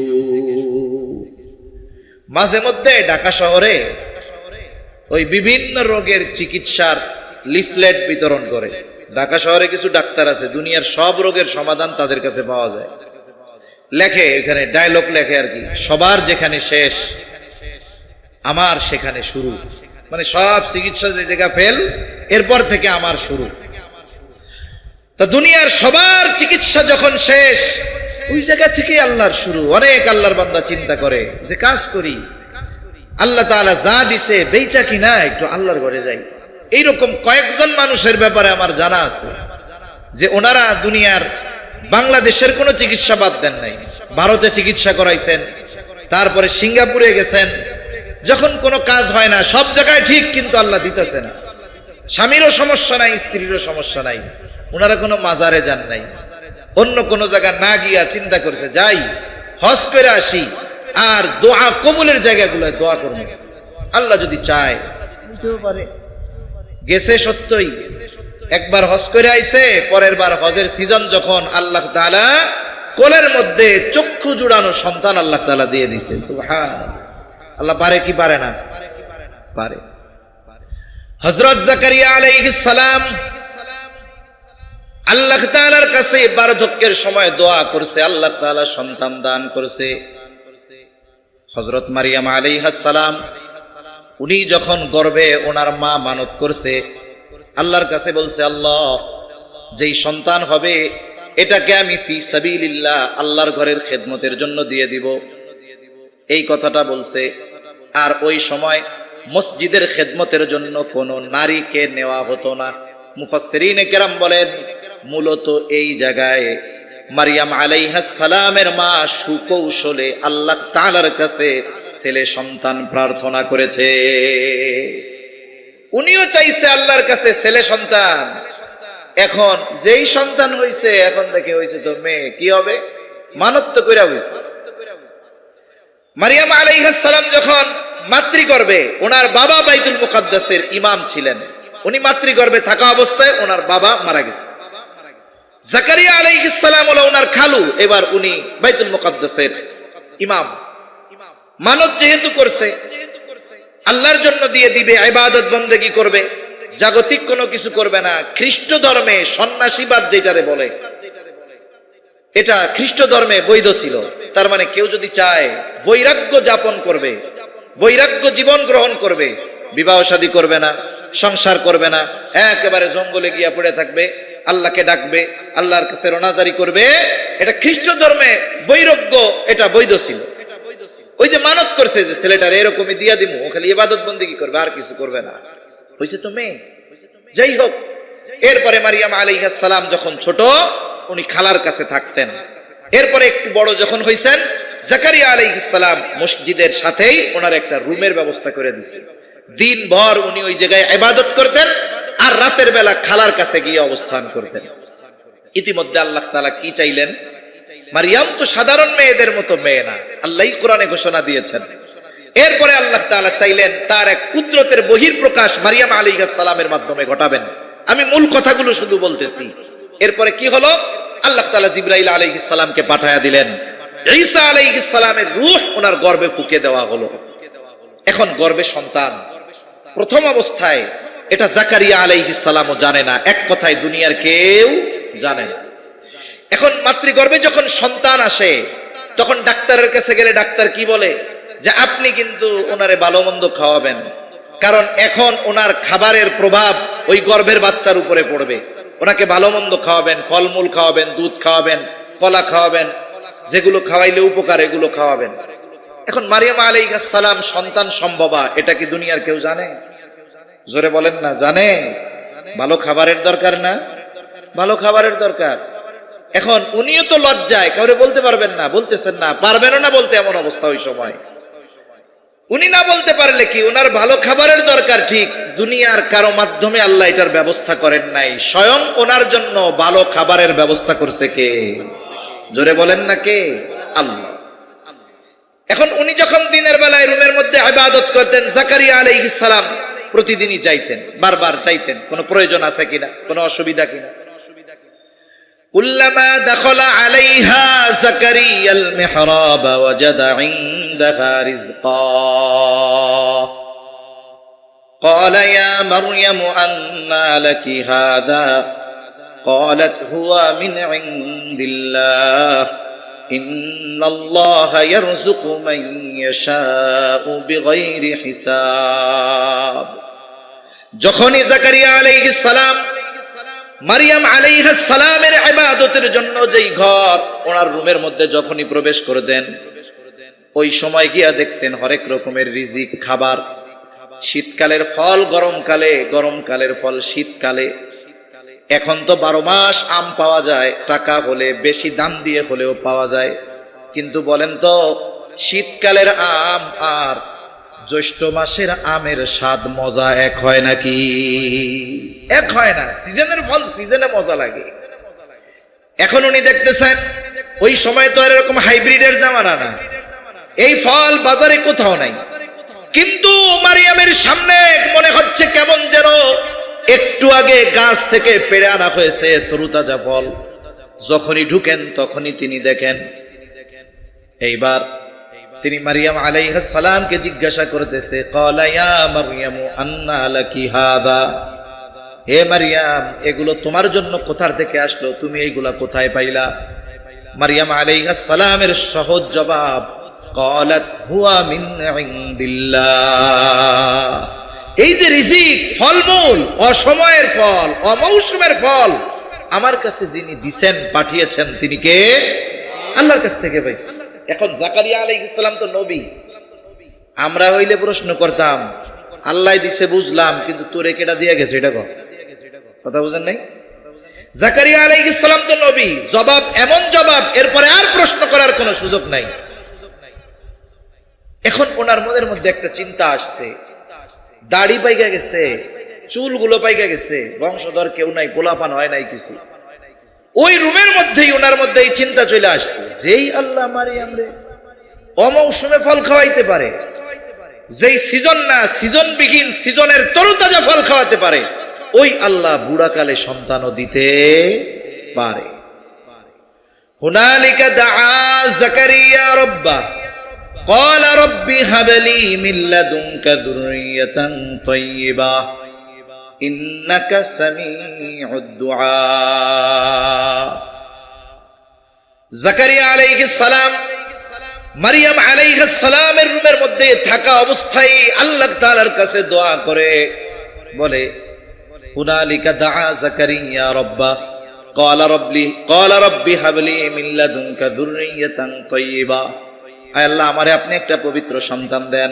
আর মনে মনের কথা হলো, আল্লাহ আপনি তো মারিয়ামকে অমৌসুমে তাজা ফল খাওয়াইতে পারেন, আয় আল্লাহ আপনি চাইলে তো আমাকেও একটা পবিত্র নেককার সন্তান দিতে পারে। দোয়া করছে, দোয়া কবুল হয়ে গেছে। ইন্নাকা সামিউদ দুআ। ফানাদাতুল মালাইকাতু ওয়া হুয়া কাইমুন ইউসাল্লি ফিল মিহরাব আন্নাল্লাহা ইউবাশশিরুকা বিয়াহইয়া। উনি গিয়া নামাজে দাঁড়াইছে, এবার ফেরেশতারা ডাইকা সুসংবাদ দিচ্ছে সন্তানের, আর সেই সন্তানের নাম কি? হযরত ইয়াহইয়া আলাইহিস সালাম। তাহলে দেখুন, একজন অসুস্থ সন্তান হয় না, সে আল্লাহ তাআলার কাছে দোয়া কইরা সন্তান পেয়ে গেছে। এজন্য নেক সন্তান পাওয়া এটা পিতামাতার দোয়া নেক সন্তান পাওয়ার অন্যতম কারণ। এজন্য আমরা সন্তান দুনিয়ায় আসার আগে কয়জন অভিভাবক আছে যে এইভাবে আল্লাহ তাআলার কাছে একাগ্রতার সাথে নেক সন্তান কামনা করে, নেককার সন্তান চায়, পবিত্র সন্তান চায়। এজন্য কি দেখা যায়, সন্তানের জন্য দোয়া সন্তান আসার আগে করে নাই, যার ফলশ্রুতিতে কি হচ্ছে বলে পরবর্তীতে সন্তান দুনিয়ায় আসে তো মা বাবার অবাধ্য হয়। আছে না নাই কোন? তাহলে প্রথম পয়েন্ট সন্তান তরবিয়তের, একজন দিনদার মায়ের ব্যবস্থা করা। 2 নাম্বার বলে সন্তান দুনিয়া আসার আগ থেকেই তার জন্য দোয়া শুরু হয়ে যাবে। 3 নাম্বার সন্তান দুনিয়ায় আসলো, সন্তানের কিছু হুকুক আছে, সে হকগুলো সে আদায় করবে। এরপরে সন্তান একটু বড় হয়েছে, 2 বছর 2.5 বছর হয়ে গেছে, এখন মোটামুটি বাবার সাথে থাকে, 3 বছর হয়ে গেছে, 4 বছর হয়ে গেছে, এখন সে গল্প শুনতে চায়। এই বয়সটা যখন শুরু হবে 2 বছরের পর থেকে নিয়ে তার অন্তরে ঈমান আর তাওহীদকে সুদৃঢ়ভাবে স্থাপনের ব্যবস্থা করতে হবে। তার অন্তরের মধ্যে ঈমান আর তাওহীদ সুদৃঢ় করতে হবে। এখন এটা কেমনে করবে? সন্তানদের ঈমানি তারবিয়ত দেওয়া এটা কতটা জরুরি যে হযরত লোকমান তার সন্তানদেরকে কিছু নসিহত করেছে, কিছু উপদেশ দিয়েছে, এইগুলো আল্লাহ তাআলার কাছে পছন্দনীয় হয়েছে। ওই দাউদ আলাইহিস সালামের জামানার সময়ের লোক হযরত লোকমান সন্তানদেরকে করা উপদেশগুলো, নসিহতগুলো আল্লাহ তাআলার কাছে এত পছন্দনীয় হয়েছে যে আল্লাহ তাআলা কোরআনুল কারীমের মধ্যে হযরত লোকমানের নামে একটা সূরা দিয়েছেন। সাথে সাথে ওই সূরার মধ্যে সন্তানদেরকে করা নসিহতগুলো আল্লাহ তাআলা ওই সূরার মধ্যে অন্তর্ভুক্ত করেছে। আল্লাহ রাব্বুল আলামিন বলেন, وَإِذْ قَالَ لُقْمَانُ لِابْنِهِ وَهُوَ يَعِظُهُ يَا بُنَيَّ لَا تُشْرِكْ بِاللَّهِ। হযরত লোকমান তার সন্তানরে ওয়াজ করতেছে, ইয়া বুনাইয়া লা তুশরিক বিল্লাহ, হে আমার বৎস তুমি আল্লাহ তাআলার সাথে শিরিক করবা না। কেন? বলে ইন্নাশ শিরকা লাযুলমুন আযীম, শিরিক হলো মহা জুলুম, মহা অন্যায়। এখন বলতে পারেন হুজুর এই আয়াত পড়ে যদি ছেলেরে ওয়াজ করি 2-3 বছরের ছেলে কি বুঝবে? কথা ঠিক, তবে হ্যাঁ, সন্তান যখন অল্প কয়েকদিন পর থেকেই বলেন তো সন্তান তার মা বাবাকে আস্তে আস্তে চিনতে শুরু করে কি করে না? দেখবেন কয়েক মাসের বাচ্চা, 2 মাসের বাচ্চা বাবা বারবার কথা বলে, এই বাচ্চার বাবা যদি বাচ্চার দৃষ্টির আড়ালে আশেপাশে কোথাও কথা বলে, ওই বাবার কথার আওয়াজ যদি ওই 2-2.5 মাসের বাচ্চার কানে আসে, ওইভাবে খুঁজতে থাকে আমার বাপ কইরে। কি কথা বুঝেন নাই? কেন খুঁজে? ওই আওয়াজ তার কাছে পরিচিত হয়ে গেছে, এই জন্য খুঁজে। আপনার আমার আওয়াজ যেমন সন্তানের কাছে পরিচিত হয়ে গেলে আমার আপনার আওয়াজ শুনলে সে আমাকে আপনাকে খুঁজতে থাকে। আবার দেখেন 2-2.5 বছরের বাচ্চা হঠাৎ করে কান্না শুরু করে দিয়েছে, বলে যখন পাশের বাড়ির মহিলা এসে কোলে নিতে চায় কান্না থামে না, কিন্তু যখনই তার মা এসে তাকে কোলে নেয় সাথে সাথে কান্না থেমে যায়। তার মানে এই 2 বছরের বাচ্চা তার মার চেহারাটা চিনে, এই জন্যই তো মায়ের চেহারা দেখে কান্না থেমে যায়। বাবার আওয়াজটা তার কাছে পরিচিত হয়ে গেছে, চেহারা পরিচিত হয়ে গেছে, এই জন্য বাবার কথা শুনে বাবার চেহারা দেখলে, মায়ের চেহারা দেখলে চিনে যায়। এখন এই বাচ্চাগুলারে আল্লাহর সাথে পরিচয় কেমনে করাবো? আল্লাহর সাথে তার পরিচয় কেমনে করাবো? বলে বাচ্চাকে তো আমরা গল্প শোনাই, ছোট বাচ্চারা মা বাবার কাছে গল্প শুনতে চায়। আপনি ছোট বাচ্চারে গল্প শোনান যে আল্লাহ হলেন রহমান। এখন আল্লাহ যে রহমান, কত বড় রহমান, কত দয়া আমার তোমার উপর জানো। এবার আপনি হাদিস থেকে একটা গল্প শোনায়া দেন যে দেখো যত অন্যায় করা হোক না কেন আল্লাহ তাআলা 100 খুন করছে এমন মানুষরে আল্লাহ মাফ করে দেয়। এইভাবে আল্লাহর পরিচয় আস্তে আস্তে যদি তার সামনে তুলে ধরা হয়, রাসূলের সিরাত থেকে যদি তাকে ছোট ছোট গল্প ছোটবেলা থেকে শোনানো হয়, আশা করা যায় ওই ছেলেটা একটু বড় হওয়ার পরে ওই যে আল্লাহর পরিচয় শিখিয়েছেন, আপনাকে আমাকে আর আল্লাহকে খোঁজানো লাগবে না, ও পরিচয় জানার কারণে বড় হয়ে সে আল্লাহকে তালাশ করবে। এজন্য আল্লাহর গুণবাচক শব্দগুলো দিয়ে তাকে গল্প আপনার ভাষায় আপনি শোনান। এতে কি হবে? আল্লাহর নামগুলোর সাথে তার পরিচয় হবে, আল্লাহর গুণাবলীর সাথে তার পরিচয় হবে, আল্লাহ কেমনে দুনিয়া সৃষ্টি করেছেন এগুলো শোনান। এইগুলো শোনালে, গল্প করলে তার মধ্যে ঈমান আর একত্ববাদের যেই দৃঢ়করণ প্রক্রিয়া এটা আস্তে আস্তে শুরু হয়ে যাবে। কারণ ছোট বাচ্চারা হলো নরম মাটির মতো, কাদা আছে না, কাদা আপনাদের এলাকায় কাদা মাটি দিয়ে বিভিন্ন রকমের জিনিসপত্র বানায়, আমাদের এলাকায় বলে কুমার। আপনাদের এলাকায় কি বলে? কুমার। এই মাটিটারে সুন্দর মতো প্রসেস করে, এরপরে একটা চাকা থাকে, ওই চাকার মধ্য জায়গাটা একটু সমান, চাকাটা ঘুরায় সুন্দর মতো, মাটির চাকাটা ওর উপরে দেয়, নরম মাটি, এবার চাকাও ঘুরে, কুমারও তার হাতের নৈপুণ্যতায় আস্তে আস্তে আস্তে আস্তে একই মাটি, কোনোটা দিয়ে গ্লাস বানায়, কোনোটা দিয়ে কাপ বানায়, কোনোটা দিয়ে প্লেট বানায়, কোনোটা দিয়ে ফুলের টব বানায়, তার হাতের নৈপুণ্যতা দিয়ে সে বিভিন্ন রকমের জিনিস তৈরি করে মাটি দিয়ে। খুব অভিজ্ঞ কুমার, কিন্তু তার কাছে মাটি এনে দেওয়া হলো শক্ত মাটি। বলেন তো, অভিজ্ঞতা যত থাক, ওইটা দিয়ে সে একটা গ্লাসও বানাইতে পারবে না। পারবে? পারবে না। এজন্য বাচ্চা ছোট থাকতেই তাকে ঈমানি তারবিয়ত দিতে হবে, তার অন্তরের মধ্যে তাওহীদ আর ঈমানের বীজ বপন করে দিতে হবে। কোনটা শিরিক এটা তাকে শেখাতে হবে, কোনটা কবিরা গুনাহ এটা তাকে শেখাতে হবে। তাহলে ওই শিশুকালের শিক্ষা তার অন্তরের মধ্যে গেঁথে যাবে। আশা করা যায় এই বাচ্চা বড় হলে কখনো অন্যায় হয়তো করতে পারে, কিন্তু শিরকের মতো পাপাচারে কখনো লিপ্ত হবে না। এরপরে সন্তান যখন আর একটু বড় হবে, এই ৩-৪ বছর থেকেই এই তারবিয়াত, যে তাকে নীতি নৈতিকতা উত্তম আদর্শের আলোকে গড়ে তুলতে হবে। এখন বাচ্চারে উত্তম আখলাক কেমনে শিখাবো? বাচ্চাদের অভ্যাস হলো আপনি আমি ওরে যেটা করতে বলি ও সেটার উল্টাটা করে, ঠিক না? বাচ্চাদেরকে যেটা করতে বলা হয় সে সেটার উল্টা করে। তবে বাচ্চাদের একটা খাসলাত হলো বানরের মতো বলা চলে, অনুকরণ প্রিয়। বলে বাচ্চারা যেটা করতে দেখে তার অভিভাবককে ওই জিনিসটা ভালো হোক আর মন্দ হোক সে অনুসরণ করতে থাকে। এক জায়গায় এক লেবু গাছ, তবে সমস্যা হলো লেবু গাছের চারদিকে পানি আর লেবু গাছ ভরা বানর, কিন্তু লেবু ধরছে খুব টষ্টটা রসালো লেবু। কেউ যদি ওই লেবু আনতে চায় তাহলে বানরের আঁচড় খাইতে হবে, বানরে দাওয়া দিবে। এখন একজন চিন্তা করছে জোর করে গাছে উঠা লেবু পেড়ে আনা সম্ভব না, বুদ্ধি খাটাইছে, মাটির একটা চাকা নিয়ে বানরের দিকে মারছে।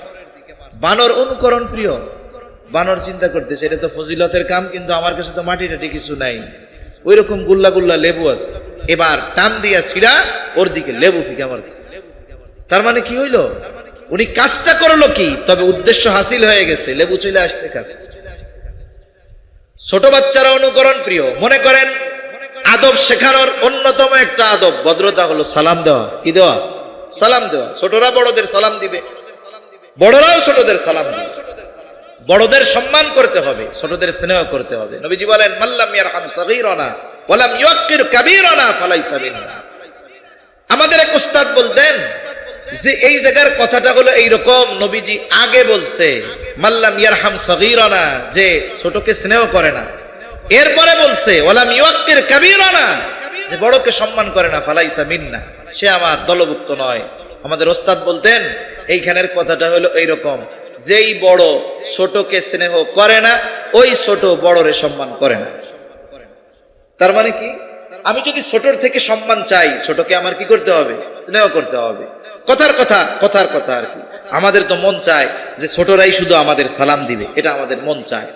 এখন আমি আপনি ছোটর থেকে সালাম পাবো কেমনে? মনে করেন মাদ্রাসাতুল আবরারের এক ছাত্র সুন্দর মতো বিকাল বেলায় বাসার দিকে যাচ্ছে খানা আনার জন্য, টিফিন বাটি হাতে নিয়ে। ছোট মানুষ তো স্বাভাবিক চঞ্চল, ও টিফিন বাটি সহ খালি লাফাই লাফাই দৌড়াই দৌড়াই বাড়ির দিকে যাইতেছে। কিছু মানুষ আছে এরা 5 ওয়াক্ত নামাজ তাহাজ্জুদ পড়লেও মাদ্রাসা উলামায়ে কেরামের ব্যাপারে একটু অ্যালার্জি আছে। এমন লোক সমাজে আছে না নাই? শুধু খুঁজে কোন সময় কোন দোষ দিয়া মাদ্রাসাওয়ালাকে একটু ধরা যায়। এইবার ওই ছোট বাচ্চা যাইতেছে, ওর তো খেয়াল অন্যদিক, সালাম তো দেয় নাই। এবার মুরব্বী, এই কোন মাদ্রাসায় পড়ো? এই তো মাদ্রাসাতুল আবরারে পড়ি। এই পড়ায় ওস্তাদরা, মুরব্বী চোখে বাঁধে না? সালাম কালাম দিতে পারো না? ওস্তাদরা শেখায় নাই? দাঁড়াও দেখতেছি কি শেখাইছে। ছাত্র তো ভয়ে অবস্থা খারাপ। উনি তো আইসা সুন্দর মতো হুজুরের কাছে বিচার দিয়ে গেছে যে আপনার ছাত্র এরকম এরকম যায়, সালাম কালাম কিচ্ছু দেয় না। এসব শিখাইছেন নাকি? উস্তাদও কথা একটু কষ্ট পাইছে, রাগ হইছে, বাচ্চাটা আসছে, তাকে একটু শাসন করছে, মনে করেন একটু পিটা নিয়ে দিছে, যাই খবরদার, ওই চাচা তোর নামে অভিযোগ দিয়া গেল, কালকে থেকে দেখা হইলে সালাম দিবি। স্বাভাবিক কি বলেন তো? এই ছাত্র যদি পরের দিন ওই চাচার সাথে দেখা হয়, সালাম দিবে কি দিবে না? দিবে। পরের দিন দেখা হইছে, বলছে আসসালামু আলাইকুম, চাচা কয় ওয়ালাইকুম আসসালাম, মনে মনে কয় বিচারে কাজ হইছে। আর ওই ছোট পোলাটা কয় আল্লাহ রে, এটা মরে না কে? ও আমারে কালকে সালাম দেই নাই বলে হুজুরে মাইর খাওয়াইছে, আল্লাহ ওরে তুমি তাড়াতাড়ি মারো। আসসালামু আলাইকুম চাচা, ভালো আছেন? এখন বলেন তো, ও যে সালাম দিছে, আসসালামু আলাইকুম আপনার উপরে শান্তি বর্ষিত হোক, আসলে কি এইটা কইছে নাকি? দোয়া তো মনের আসলটা, যেটা মরে নাকি?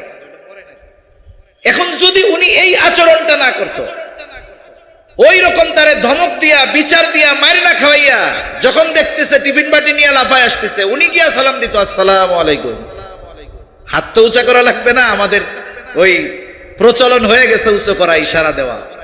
সে সালাম দিত আসসালামু আলাইকুম, দেখতেন তালিবুল ইলম ওই টিফিন বাটি লাফানো বন্ধ করে দাঁড়ায় গেছে, ওয়ালাইকুম আসসালাম দিয়া মনে মনে কইত কামটা কি হইলো, মুরব্বী আমারে সালাম দিয়া দিল, সালাম তো আমার দেওয়া দরকার ছিল। পরের দিন আবার ওই রকম, আপনি আবার তারে সালাম দেন, আবার পরের দিন হইছে আবার সালাম দেন, 5 দিন দিলাম মনে করেন, 6ষ্ঠ দিন কি হবে? মনে করেন আপনি রাস্তা দিয়ে হেঁটে যাবেন, ও যদি মাদ্রাসার ভিতরে থাকে, ওই জায়গায় খেলাধুলা করে, ও দৌড় দিয়া গিয়ে আপনারে সালাম দিবে, আসসালামু আলাইকুম কাকা জান, ভালো আছেন? এখন বলেন, বিচার দিয়াও সালাম পাইছেন, সালাম দিয়াও সালাম পেলাম, 2 সালামের মধ্যে তফাৎ আছে না নাই? এই যে আমি দিয়ে বা আমি করে যেটা ওরে শিখাইলাম, ওইটা টিকবে বেশি। এখন ছোট বাচ্চা, আপনার সন্তান নাতিপোতা সালাম শিখাইতে চান, ঘর থেকে বাহির হওয়ার সময় আপনি তারে সালাম দেন, আসসালামু আলাইকুম দাদু ভাই। আপনি পিতা, তাকে সালাম দিয়ে বলেন আসসালামু আলাইকুম আব্বু, অথবা নাম ধরে বলেন আসসালামু আলাইকুম আমি গেলাম। এবার যখন বাসায় আসলেন, আবার দরজা খুললো, আপনি আবার গিয়ে তারে সালাম দেন, বারবার দেন। একটা সময় দেখবেন আপনি দরজা খুলবেন, সালাম যখন আপনি আগে দিয়া দিবেন, ও বলবে আব্বু তুমি বাইরে যাও, কেন কি হয়েছে? আবার দরজায় ঢুকা দাও, এবার দিবেন, বলবে তুমি আগে সালাম দিবা না, আমি আগে দিব, এরপরে দরজা খুলবে, ছোট বাচ্চাটা সালাম দিবে, আসসালামু আলাইকুম আব্বু কেমন আছেন? এই জিনিসটা আমরা চাই। কে, কোন অভিভাবক চায় না এটা, যে আপনি বাসায় যাবেন, আপনার সন্তান এরকম সালাম দিয়ে আপনার কুশলাদি জিজ্ঞাসা করবে? কোন মা বাবা চায় না, এরকম কেউ আসেননি নাকি? আবার চিন্তা আছে যে এরকম শুদ্ধভাবে সালাম দেওয়া তো জঙ্গিবাদের আলামত। কয়দিন আগে একজন বলছিল, ওই বেটা দুনিয়া থেকে গেছে গা, আল্লাহ ওর কর্ম অনুযায়ী ওরে প্রতিদান দান করুক, কোনা আমিন। এখন এই যে সালাম দিক, কুশলাদি জিজ্ঞাসা করুক, এটা আমরা চাই। তাহলে যদি চাই কি করতে হবে? বলে আমাকে আগে এই কাজটা করতে হবে, ও তারপরে এটা করবে। আমি প্রায় জায়গায় এই কথা বলি, আমাদের গ্রামের বাড়িতে, তখন বাড়িতে থাকতাম, আমি গ্রামে থাকতাম আর কি। তা ছোট বাচ্চা 2-2.5 বছর, 2 বছর হবে না, তখনও হামাগুড়ি দিয়া চলে। ওর বাবার বদভ্যাস ছিল বিড়ি খাওয়া। আর কিছু মানুষ আছে যে সে নিজে সিগারেট খায়, ওতে তার যা ক্ষতি হয়, আশেপাশের মানুষের আরো ক্ষতি হয় বেশি। আচ্ছা, যে ব্যক্তি ধূমপান করে, এনারে যদি বলা হয় যে তোমার পরিবারের লোকদের মধ্যে একটু বিষ ঢুকায় দেওয়া হবে ইনজেকশন দিয়া, ও কি রাজি হবে? জোরে বলেন, রাজি হবে? অথচ ও ওর ঘরের মধ্যে সিগারেট খাওয়ার মাধ্যমে আরো ক্ষতিকারক বিষাক্ত জিনিস ওর অন্তরের মধ্যে ঢুকায় দিচ্ছে। কথা প্রসঙ্গে আসলে তাই বলি, শুনেন, কালকে একটা লেখা পড়তেছি, এক ডাক্তারে লিখছে, যাদের ফুসফুস ক্যান্সার হয়, ক্যান্সার যেই কয় জায়গায় হয়, এর মধ্যে ফুসফুসে ক্যান্সার এটা অনেক বেশি পরিমাণ হয়। বলে যারা জীবনের কোনো না কোনো সময় ধূমপান করছে, যদি 40 বছর আগেও ছেড়ে দিয়ে থাকে, 40 বছর আগে সিগারেট খেতে, এখন খায় না, বয়স এখন 70 বা 80 বছর, এখন ওর ফুসফুসে ক্যান্সার হয়েছে।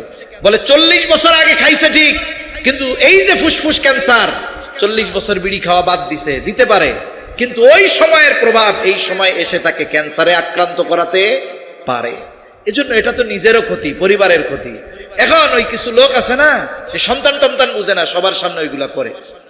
এখনো সিগারেট খাইছে, খাইয়া সিগারেটের পেছনের অংশটা ফালাই দিছে, সে তো চলে গেছে। ছেলে চিন্তা করতেছে, বাপ কি ফজিলতের কাজটা করলো রে, এটা কি বাদ দেওয়া যায়? ও হামাগুড়ি দিয়া ও এবার টানা শুরু করছে। এই যে আপনার সন্তানকে আপনি কি শিখাইলেন, আপনার কাছ থেকেই তো সে এটা শিখলো। ওই যে তার প্র্যাকটিস শুরু হয়ে গেছে। এখন সে ক্লাস 5-এ যাওয়ার আগে মনে করেন আপনার পকেট থেকে চুরি করে খাওয়ায় অভ্যস্ত হয়ে যাবে। এজন্য পিতামাতার যেই কর্ম, এটার প্রভাব সন্তানদের উপরে পড়ে। যেমন আমার আমানতদারিতা, যেমন আমার নীতি নৈতিকতা, যেমন এর পূর্ণ প্রভাব আমার সন্তানদের উপরে পড়ে। এজন্য আমি চাই আমার সন্তান নৈতিকতা সম্পন্ন হোক, উত্তম আখলাকওয়ালা হোক। তাহলে আমাকেও তো উত্তম আখলাকওয়ালা হওয়া দরকার। আমি চাই আমার সন্তান সত্যবাদী হবে, আমাকে সত্যবাদী হতে হবে। অথচ আফসোসের বিষয়, অনেক সময় আমরা বাচ্চাদের সাথে মিথ্যা কথা বলি। অথচ রাসূলুল্লাহ সাল্লাল্লাহু আলাইহি ওয়াসাল্লাম বাচ্চাদের সাথেও মিথ্যা কথা বলতে মানা করেছেন। নবীজি সাল্লাল্লাহু আলাইহি ওয়াসাল্লামের কাছে একজন মহিলা আসছে। এই মহিলা, তার সাথে ছোট একটা বাচ্চা হাত থেকে ছুটে দূরে চলে গেছে, বাচ্চাদের সাথে খেলা শুরু করেছে। বারবার ডাকে, বাচ্চাটা কাছে আসে না। এইবার মহিলা হাতের মুষ্টি পাকিয়ে তার দিকে ইশারায় কেমন যেন বলতেছে, আমার কাছে আসো, মজা দিমু। এইবার ছোট বাচ্চা ছুটে মায়ের কাছে চলে আসলো। ওই মহিলা হাতের মুষ্টি খুলে একটা খেজুরের টুকরা তার হাতে দিয়ে দিলেন। নবীজি ওই মহিলাকে উদ্দেশ্য করে বলে, মহিলা, তুমি যদি এই বাচ্চার হাতে কোনো কিছু না দিতা, অবশ্যই তুমি মিথ্যাবাদী বলে গণ্য হতা। এজন্য নিজেরা সত্যবাদী হব, সাথে সাথে আমার অধীনস্থদেরকে সত্য বলায় অভ্যস্ত আমরা করব। সে যদি কোনো সময় কোনো অপরাধ স্বীকার করে, সত্য কথা বলে, আমি তাকে বোঝাবো যে এই অপরাধটা আর করা যাবে না, এটা বড় মন্দ কাজ। কিন্তু আমি যদি তাকে বলি, বলো কি করছো, তোমারে কিচ্ছু বলবো না, এখন সে সত্য কথা বলার পরে ওরে যদি আমি পিটাই, তাইলে কয়েকদিন পরে ও আর সত্য বলবে না, সত্য গোপন করে আমার আপনার কাছে মিথ্যা বলা শুরু করবে। ঠিক কিনা বলেন? এজন্য সত্যবাদিতায় অভ্যস্ত করে তোলা, এটা আমাদের দায়িত্ব। সাথে সাথে বড় বাজার তো ঐতিহ্যবাহী বাজার, এই যারা ব্যবসা করতেছেন, সত্যবাদিতাও তাদের জন্য বড় এক নেয়ামত। আল্লাহ রাসূল সাল্লাল্লাহু আলাইহি ওয়াসাল্লাম বলেন, আত-তাজিরুস সাদুকুল আমিন মা'আন নাবিয়্যিন সিদ্দিকিন ওয়াশ শুহাদা'i ওয়াস সালিহিন। সত্যবাদী আমানতদার ব্যবসায়ী যারা, এরা নবী রাসূলগণের সাথে থাকবে, শহীদদের সাথে থাকবে, সিদ্দিকদের সাথে থাকবে, নেককার বান্দাদের সাথে অবস্থান করবে। এজন্য ব্যবসায়ী ভাইরাও তাদের ব্যবসাকে সত্যবাদিতা ও আমানতদারিতার আলোকে তার ব্যবসা গড়ে তোলা দরকার। তাহলে এই ব্যবসা তার জন্য শুধু রুটি রুজি ইনকামের উপর মাধ্যম হবে না, বরং এটা নবী রাসূলদের সাথে থাকার অন্যতম মাধ্যম হয়ে যাবে ইনশাআল্লাহ। তাহলে আমরা যদি নীতি নৈতিকতায় অভ্যস্ত হই, আমাদের আচার আচরণের পূর্ণ প্রভাব আমার আপনার বাচ্চার উপরে পড়বে। 3 নাম্বার বলে, সন্তানকে আমল ও ইলমে দ্বীন অর্জনের ব্যাপারে আগ্রহী করে তুলতে হবে। সন্তানকে যতটুকু পরিমাণ দ্বীন শেখা ফরজ, এতটুকু পরিমাণ দ্বীন কমপক্ষে সন্তানকে শেখানোর ব্যবস্থা করা অভিভাবকের জন্য ফরজ। এই জন্য সন্তানদের প্রাথমিক শিক্ষা হবে দ্বীনি শিক্ষা। আপনি প্রথম শিক্ষাগুলো যদি মাদ্রাসায় দেন কি হবে? বলে, এরপরে যদি সে ডাক্তার, ইঞ্জিনিয়ার, উকিল যা হয় হোক, ওই যে তার বুনিয়াদী শিক্ষা যখন দ্বীনি শিক্ষা হয়ে যাবে, ও ভবিষ্যতে যত বড় শিক্ষিত হোক না কেন জাগতিক লাইনে, ও কখনো নাস্তিক হবে না, ও কখনো ইসলাম বিদ্বেষী হবে না, কোরআন বিদ্বেষী হবে না, বরং একটা সময় ওই যে তার ভিত্তিমূলক শিক্ষা যেটা, সেটার দিকেই সে এক সময় প্রত্যাবর্তন করবে। আরবিতে একটা প্রবাদ আছে, কুল্লু শাইইন ইয়ারজিউ ইলা আসলিহি, প্রত্যেকটা জিনিস তার মূলের দিকে ফিরে আসে। আমি আপনি যদি তার মৌলিক শিক্ষা, যদি দ্বীনি শিক্ষা দিতে পারি, তাহলে সে একটা সময় এই দিকে ফিরে আসবেই ইনশাআল্লাহ। এরপরে আমরা তাকে ইবাদতে অভ্যস্ত করে তুলব। সামগ্রিকভাবে নবীজির নির্দেশ হলো, তোমরা তোমাদের সন্তানদের 7 বছর বয়স হলে নামাজের আদেশ দাও। কয় বছর বয়স হইলে? জোরে বলেন না, কয় বছর? 7 বছর। 10 বছর হলে নামাজ না পড়লে প্রহার করো আর বিছানা আলাদা করে দাও। 7 বছরে আপনি যেটা তাকে আদেশ করব, তার মানে এর আগে থেকে এটা তাকে, আমাকে, আপনাকে শেখাতে হবে। 7 বছরে যদি আদেশ করতে হয়, 5 বছর থেকে শেখানো শুরু করতে হয়। এই জন্য কি দরকার? বলে, আমাদের দেশে এই অভ্যস্ততা নাই। সুন্নাত নফলগুলো বাসায় পড়া, কারণ মহিলারা ঘরের অভ্যন্তরে নামাজ পড়ে, পুরুষেরা খোলা জায়গায় পড়ে। বলে কারো বাসায় যদি ছোট বাচ্চা থাকে আর ওই পুরুষ যদি তার ওই কাছারি ঘরে ড্রয়িং রুমের মধ্যে নামাজ পড়া শুরু করে দেয়, ঘরে যদি সন্তান থাকে, বৃদ্ধ হলে যদি নাতি পোতা থাকে, দেখবেন ওর গায়ে কিছু নাই, পুরা ল্যাংটা, টুপি একটা মাথায় দিয়া আইসা দাদার সাথে সেজদায় চলে যায়। এই যে তার মধ্যে ওই কর্মটা করতে করতে আগ্রহ পয়দা হয়। এরপরে এক সময় দাদা কয়, কই যাও দাদা? কয় নামাজ যাই। কয় আমিও যাবো, আমারও নিয়ে যাও। এই যে মসজিদে যাওয়ার আগ্রহ তার মধ্যে পয়দা হলো। এখন আমি আপনি, আমারে আপনি যদি সে যদি কোনো সময় নামাজ নাই পড়তে দেখে, কেমনে বুঝবে যে আমার দাদা নামাজ পড়ে না, কি করে? এজন্য মাঝে মধ্যে নফল নামাজ, সুন্নাত নামাজ এগুলো বাচ্চাদের সামনে পড়া দরকার, বাসায় পড়া দরকার। এতে কি হবে? ও আগ্রহী হবে। এরপরে আর একটু বড় যখন হবে, নিজের প্রস্রাব পায়খানার কথা বলতে পারে, তখন মসজিদে আনায় অভ্যস্ত করতে হবে। আমাদের দক্ষিণ এশিয়াতে ছোট বাচ্চাদের মসজিদে নেওয়ায় আমরা অভ্যস্ত না। নিলে মানুষ বিভিন্ন ধরনের বিভিন্ন কথা বলে, কিন্তু ইউরোপে, আরব বিশ্বগুলো, আরব দেশগুলোর মধ্যে ছোট ছোট বাচ্চারা মসজিদে যায়। বরং তারা যেন যায় এই জন্য মসজিদ কর্তৃপক্ষ ব্যবস্থাপনা রাখে, চকলেট রাখে, বিভিন্ন খাবার রাখে, মসজিদের বাহিরে সাইডে ছোট খেলাধুলার জায়গা রাখে। ছোট বাচ্চারা যেন মসজিদ মুখী হয়, মসজিদে যাওয়ায় আগ্রহী হয়। হয়তো ছোট বাচ্চা ও এখন একটা চকলেটের লোভে মসজিদে যাবে, কারণ চকলেট ওর কাছে অনেক দামি সম্পদ। কিন্তু এই বাচ্চা এই সময় হয়তো চকলেটের লোভে যাচ্ছে, কিন্তু বাচ্চা যখন বড় হবে চকলেট পাওয়ার জন্য যাবে না, কাকে পাওয়ার জন্য যাবে? কিন্তু এই যে মসজিদের রাস্তা তো তারে আমার আগে চেনানোর দরকার, তাকে এই কথা বোঝানোর দরকার যে মসজিদ তোমার জন্য সবচাইতে নিরাপদ জায়গা। কিন্তু আমাদের দেশে আমরাও দেখছি ছোটবেলায় মসজিদে গেলে কি করে, একটু বাচ্চারা দৌড়াদৌড়ি যদি করে, একটু চেঁচামেচি করে। বিশেষ করে আমাদের শহর অঞ্চলগুলায় প্রথম কাতারে কিছু সাহেব থাকেন, ওনারা নামাজের শেষে সালাম ফিরিয়ে খুব স্লো মোশনে আস্তে আস্তে পেছনের দিকে ঘাটটা বেঁকা করে, নাকটা ফুলায়, চোখ দুইটা বড় করে, আর কণ্ঠটা এই কেরে ওইখানে চিল্লাচিল্লি করে, কার বলা? এগুলো কেন মসজিদে আনো? নামাজের খুশু নষ্ট হয়ে যায়। তা আমার তখন বলতে মন চায়, গোটা দুনিয়ায় যেভাবে যুদ্ধের দামামা বাজতেছে, কোন সময় আমাদের যুদ্ধের ময়দানে যাওয়া লাগে তার ঠিক আছে? জোরে কোন? পার্বত্য অঞ্চল দখল দেওয়ার অপচেষ্টা চলতেছে। তারা চায় আমাদের বাংলাদেশের মূল ভূখণ্ড থেকে পাহাড়কে, পার্বত্য অঞ্চলকে আলাদা করে দিতে। এখন বলেন, আমাদের এই ভূমি যদি কেউ দখল নিতে চায়, এদেশের মানুষ হিসাবে আমরা বসে থাকবো নাকি তাদের বিরুদ্ধে লড়াই করব? অবশ্যই লড়াইয়ে নামতে হবে আমাদের। এখন মনে করেন যুদ্ধের ময়দানে, জেহাদের ময়দানে ওই জায়গাও নামাজ আছে। এখন আগে তো তরবারির যুদ্ধ হইতো, আওয়াজ এখনকার চাইতে কম। মনে করেন ওই আল্লাহর বান্দা যুদ্ধের ময়দানে নামাজে দাঁড়াইছে, আর শত্রু বাহিনী পাশে ফালাইছে এক বোমা। শিশু বাচ্চার আওয়াজে যদি খুশু নষ্ট হয়ে যায়, তাহলে ওই আওয়াজে তো ওনার কাপড় নষ্ট হয়ে যাবে, ঠিক কিনা বলেন? এজন্য ছোট বাচ্চা একবারে গেদাটারে তো আর আনবে না। 4-5 বছর বয়স হয়েছে, ওকে মসজিদে আনায় অভ্যস্ত হন। যদি আওয়াজ করে আপনারা বুঝান, ডাক দিয়ে আদর করে, যে আল্লাহর ঘর, এই জায়গায় জোরে জোরে কথা বলে না, এই জায়গায় জোরে কথা বলা যায় না। এইবার আপনি চকলেট একটা হাতে দিয়ে, এখন তুমি যদি আগামী ওয়াক্ত নামাজে আসো আর যদি কথা না কও, তোমার জন্য আরেকটা চকলেট আছে।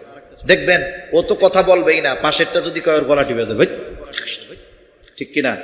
এই যে ছোটদের যে অভ্যস্ত করা মসজিদে আনায়, এটা আমাদের দেশে নাই। যার কারণে কি হয়, ওই ছেলেটা যখন 15, 16, 17, 18 বছর হয়, মাদ্রাসার মুআদ্দিনের কাছে যে বয়া থেকে, যে হুজুর একটু বুঝাই কর না, একটু তেল পড়া দেন, একটু পানি পড়া দেন, কথা শুনে না, নামাজ পড়ে না। এই যে কথা শুনে না, নামাজ পড়ে না, এর কারণ কি? বলে আপনি তো যখন কাদামাটির মতো নরম ছিল, তখন তাকে এইভাবে গড়ে তুলেন নাই। এজন্য আমরা ছোটদেরকে ছোট থাকতেই মসজিদে আনা অভ্যস্ত করব। তাহলে 5টা বিষয়ের কথা বললাম, আর দরকার নাই। 1 নাম্বার, সন্তান তারবিয়াত। এটা চলমান এক প্রক্রিয়া। এটা সন্তান দুনিয়ায় আসার পরে শুরু হয় না, বরং সন্তান দুনিয়ায় আসার আগে শুরু হয়। এই জন্য 1 নাম্বার কাজ হলো একজন দিনদার মা তার জন্য বাছাই করা। 2 নাম্বার, বিবাহের পর থেকে সন্তান দুনিয়ায় আসার আগে একনিষ্ঠভাবে নেক সন্তান আল্লাহ তাআলার কাছে কামনা করা। 2 নাম্বার, সন্তান দুনিয়ায় আসার পর তাওহীদ আর ঈমান তার অন্তরের মধ্যে সুদৃঢ় করা। 4 নাম্বার, সন্তানকে উত্তম আখলাকে গড়ে তোলা। 5 নাম্বার, বলে সন্তানকে ইবাদত ও ইলমে দ্বীন অর্জনে আগ্রহী করে তোলা। এই জায়গার কয়েকটা বিষয় আছে যেগুলো সবাই করতে পারে, আর কয়েকটা বিষয় বর্তমান জামানায় করা খুব কঠিন।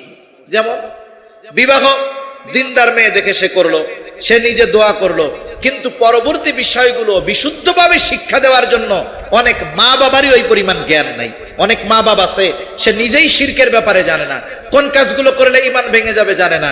এখন অনেক মা বাবা তার নিজেরই আখলাক ঠিক নাই, ও সন্তানের আখলাক গড়বে কি? মা বাবা নিজেই নামাজ কালাম পড়ে না, ইবাদত নাই, ইলমে দ্বীন নাই, ও সন্তানকে শেখাবে কি? বলে হ্যাঁ, এই গুরুত্বপূর্ণ বিষয়গুলো বাস্তবে পরিণত করার জন্যই এই মাদ্রাসাতুল আবরারের মতো মাদ্রাসাগুলো, ঠিক কিনা বলেন? এই জায়গায় আসলে সন্তানেরা কি শিখে? বলে এদের তাওহীদ ঈমানের ভিত্তি মজবুত হয়, এদের দ্বীনি ইলম অর্জনের আগ্রহ পয়দা হয়, সাথে সাথে ইবাদত প্র্যাকটিক্যাল ভাবে শিখে, উত্তম আখলাকে এরা গুণান্বিত হয়। এগুলো শিক্ষা দেওয়ার এই গুরুত্বপূর্ণ জিম্মাদারি নিয়েছে এই মাদ্রাসাগুলো। এজন্য আমার আপনার সন্তানদেরকে জীবনের প্রারম্ভে কমপক্ষে প্রাথমিক শিক্ষাটা এই ধরনের মাদ্রাসায় দেওয়ার দরকার আছে না নাই? জোরে বলেন। সেজন্য সামগ্রিকভাবে সন্তান তারবিয়াতের বড় একটা অংশ হলো সন্তানকে দ্বীনি প্রতিষ্ঠানে দ্বীন শেখানোর ব্যবস্থা করা। আপনি 7 বছরের নামাজের আদেশ দিবেন আপনার স্কুল পড়ুয়া ছাত্রকে, আর এই মাদ্রাসার মধ্যে দেখবেন 6 বছরের বাচ্চা তাহাজ্জুদ নামাজ পড়তেছে, ঠিক কিনা বলেন? এখন কেমনে হবে? বলে এই মাদ্রাসাগুলো সন্তানের এই তারবিয়াতের জিম্মাদারি নিয়েছে, আগামী প্রজন্ম যেন দ্বীনের উপরে গড়ে ওঠে, আগামী প্রজন্মের আদর্শ যেন উত্তম আদর্শ হয়। এজন্যই এই ধরনের মাদ্রাসা। আর এই মাদ্রাসাগুলোর সাথে আমাদের সম্পৃক্ত থাকার দরকার আছে না নাই? সর্বপ্রথম দোয়ার মাধ্যমে থাকতে হবে, এরপরে দোয়ার সাথে সাথে আল্লাহ তাআলা যাদেরকে অর্থনৈতিক স্বাবলম্বিতা দিয়েছে এই ধরনের মানুষগুলার উচিত এই ধরনের মাদ্রাসায়, যেহেতু ইয়াতিম থাকে, অসহায় ছাত্ররা পড়ে, এদের জন্য নিজেদের অবস্থান থেকে সর্বোচ্চ সহযোগিতার হাত বাড়ায় দেওয়া। আমার কথা শেষ, সর্বশেষ দোয়ার আগে গতানুগতিক কোনো কালেকশন আমি পারিও না, কালেকশনের কথা কিভাবে গুছায় আনতে হয় এই যোগ্যতাও আমার নাই। এখন দোয়া করে দিব ইনশাআল্লাহ অল্প সময়ের মধ্যে। মুসাফির মানুষ, আপনাদের কাছে অনুরোধ করব, যারা আছেন, যারা গেছে তো গেছে, আপনারা প্রত্যেকেই এই মাদ্রাসার জন্য, ছাত্ররা যাবে একেবারে আপনার অবস্থান থেকে পকেটের ছোট নোটটাও দিবেন না, বড় নোটটাও দরকার নাই। যিনি দিবেন আলহামদুলিল্লাহ, কমপক্ষে মধ্যম পন্থা অবলম্বন করে এই মাদ্রাসার এই কাজগুলোর সাথে আপনি একটু সহযোগী হবেন। আলহামদুলিল্লাহ রাব্বিল আলামিন ওয়াল আকিবাতু লিল মুত্তাকিন والصلاة والسلام على خير خلقه محمد وعلى آله وأصحابه أجمعين. ربنا ظلمنا أنفسنا وإن لم تغفر لنا وترحمنا لنكونن من الخاسرين. ربنا آتنا في الدنيا حسنة وفي الآخرة حسنة وقنا عذاب النار. ربنا لا تزغ قلوبنا بعد إذا هديتنا وهب لنا من لدنك رحمة إنك أنت الوهاب. وأفوض أمري إلى الله إن الله بصير بالعباد. حسبنا الله ونعم الوكيل نعم المولى ونعم النصير. اللهم حاسبنا حسابا يسيرا. اللهم حاسبنا حسابا يسيرا. اللهم إنك عفو كريم تحب العفو فاعف عنا. রব্বুল আলামিন দীর্ঘ রাত পর্যন্ত দ্বীনি আলোচনা করার পরে গুনাহমাখা হাত তুলে ধরেছি। আয় আল্লাহ, শুরু থেকে নিয়ে এই পর্যন্ত উলামা হযরত যত আলোচনা করেছেন, যে যতটুকু শুনেছে, প্রয়োজনীয় কথাগুলো স্মরণ রেখে আমলের কথাগুলো আমলে পরিণত করার তৌফিক দিয়া দিন। আয় আল্লাহ, খাস করে আজকের এই আয়োজন আপনি কবুল করে নেন। আল্লাহ, যে মাদ্রাসার উদ্যোগে মাহফিল, মাদ্রাসা খানা কবুল করে নেন। মাদ্রাসার যত প্রয়োজনীয়তা আছে গায়বী খাজানা থেকে আপনি ব্যবস্থা করে দেন। আল্লাহ মাদ্রাসার ওস্তাদ ছাত্রদের কবুল করে নেন। এলাকার প্রতিটা মানুষের অন্তরে মাদ্রাসার মোহাব্বত আপনি ঢুকায়া দেন। এই মাদ্রাসা সহ তাম দুনিয়ার যত মাদ্রাসা আছে আল্লাহ সকল প্রকার ষড়যন্ত্র চক্রান্ত থেকে হেফাজত করেন। আল্লাহ খাস করে আমরা যারা হাত উঁচু করেছি, যে যেখান থেকে হাত উঁচু করেছে সকলের বিগত জীবনের সব ধরনের গুনাহগুলো মাফ করে দেন। আমাদের আত্মীয় স্বজন দেশ বিদেশে যে যেখানে আছে মাফ করে দেন। যারা দুনিয়া ছেড়ে চলে গেছে মাফ করে কবরগুলো জান্নাতের টুকরো আপনি বানায়া দেন। আয় আল্লাহ, যারা অসুস্থ আছে সুস্থতা দান করেন আল্লাহ রব্বুল আলামিন। খাস করে আমরা যারা হাত উঁচু করেছি, আমাদের মধ্যে হয়তো অনেকের মা নাই, অনেকের বাবা নাই, অনেকে হয়তো নিজের হাতে মোহাব্বতের মা বাবাকে কবরে শোয়া রাখছে আল্লাহ। দুনিয়ার অপর প্রান্তে আমেরিকার খবর মুহূর্তের ভিতরে পাওয়া যায়, দেখা যায়। 3 হাত মাটির নিচে মোহাব্বতের মা বাবার কবরের খবর জানা যায় না, দেখা যায় না। হায় আল্লাহ, গুনার কারণে যদি কারো মা বাবার কবরে আযাব হয়, আমাদের মধ্যে যাকে পছন্দ, যারা আমল পছন্দ, তার আমলের ওসিলায় ওই মা বাবার কবরের আযাব আল্লাহ আপনি মাফ করে দেন। কবরগুলো জান্নাতের টুকরো বানায় দেন। কিয়ামতের দিন হিসাব সহজ করে জান্নাতের ব্যবস্থা করে দিয়েন। যাদের মা বাবা বেঁচে আছে সুস্থ দীর্ঘ অনেক হায়াত আল্লাহ আপনি দান করেন। আয় আল্লাহ, যাদের সন্তান অবাধ্য আছে সন্তানগুলাকে বাধ্য করে দেন। আয় আল্লাহ, আমাদের স্ত্রী সন্তান আমাদের জন্য চক্ষু শীতলকারী হিসাবে কবুল করে নেন। রব্বুল আলামিন, অভাবীর অভাব দূর করে দেন। ঋণগ্রস্তের ঋণ পরিশোধের তৌফিক দান করেন। যারা বেকার আছে হালাল কর্মসংস্থানের ব্যবস্থা করে দেন। প্রত্যেকের আয়ের ভিতরে বরকত দেন। আয় আল্লাহ, বড় বাজার ব্যবসায়ী ভাইদের ব্যবসায় বরকত দেন। সত্যবাদিতা ও আমানতদারিতার সাথে ব্যবসা পরিচালনার তৌফিক আল্লাহ দান করেন। আয় আল্লাহ, তাম দুনিয়ার মুসলমানদের জান মাল হেফাজত করেন। খাস করে ফিলিস্তিনের গাজার মুসলমানদের হেফাজত করেন আল্লাহ। আয় আল্লাহ, তাম দুনিয়ার মুসলিম নেতৃত্ব স্থানীয় যারা আছে আল্লাহ এদের সহি বুঝ দান করেন। রব্বুল আলামিন, আমাদের দেশের উপরে খাস রহমত নাজিল করেন। আসমানি জমিনি সকল প্রকার বালা মুসিবত থেকে হেফাজত করেন। আয় আল্লাহ, যারা ইসলাম নিয়ে দেশ নিয়ে ষড়যন্ত্র চক্রান্তে লিপ্ত, আয় আল্লাহ তাদের মুখোশ উন্মোচন করে দেন। ইসলামের ব্যাপারে দেশের ব্যাপারে দলমত নির্বিশেষে ঐক্যবদ্ধ থাকার তৌফিক আল্লাহ আপনি দান করেন। আয় আল্লাহ, কার মনে কি চাওয়া জানি না, সবার মনের নেক চাওয়া নেক আশা কবুল করে নেন। রব্বুল আলামিন, খাস করে আমাদের মুফতি মিজান সাহেবের বাবা কয়েকদিন আগে ইন্তেকাল করেছে। আয় আল্লাহ, তার জীবনের ভুল ভ্রান্তি ক্ষমা করে আয় আল্লাহ তার কবরকে আপনি জান্নাতের বাগান বানায়া দেন। রব্বুল আলামিন, আমাদের সকল প্রকার কল্যাণ দেন, সব কল্যাণ থেকে হেফাজত করেন। আয় আল্লাহ, এই দুনিয়া ছেড়ে একদিন আমাদের সবার চলে যেতে হবে। কোন সময় মৃত্যুর ডাক চলে আসে বলা যায় না মালিক।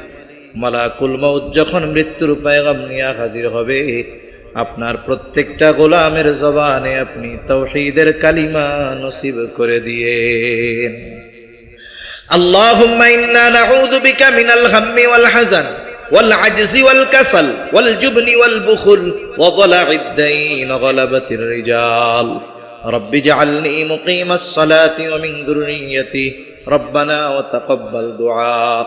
ربنا اغفر لي ولوالدي وللمؤمنين يوم يقوم الحساب. ربنا هب لنا من أزواجنا وذرياتنا قرة أعين واجعلنا للمتقين إماما. رب ارحمهما كما ربياني صغيرا. رب ارحمهما كما ربياني صغيرا. وصلى الله تعالى على خير خلقه محمد وعلى آله وأصحابه أجمعين. آمين برحمتك يا أرحم الراحمين.